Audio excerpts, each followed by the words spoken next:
Sabi nila, gagalangin daw namin as yellow team and tatalunin namin yung different color and mananalo kami.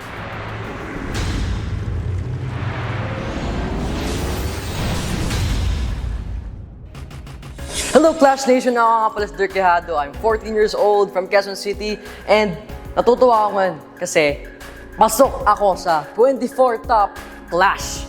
Maglalaban-laban kami and sobrang happy ko kasi before, kala ko wala akong potential. So yun,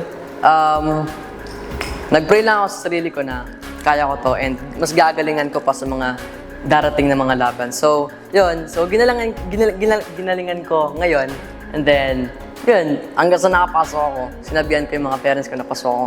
Yan, so natuwa sila. And yung na hindi ko na-expect ngayon is kala ko kakanta ngayon. Tapos pagkapasok ko dito, I saw pictures of our faces.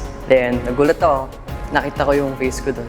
So syempre, sobrang tuwa ako kasi nakapasok ako sa top 24. And may colors pa.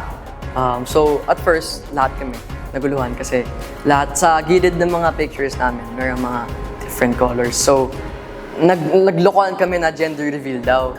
So pagkapasok ng mga directors dito, in-announce na yung mga colors na yun is magkaka-groupings kami. So yung mga same colors, magiging groupings kami. So yun na nga, Team Yellow ako, I'm Soundwave Nation. Sabi nila, gagalangin daw namin as yellow team and tatalunin namin yung different color and mananalo kami. So ang wild guess ko kasi is yung mga different colors maglalaban-laban. Again, this is Dirk Quijado. See you sa The Clash Teams.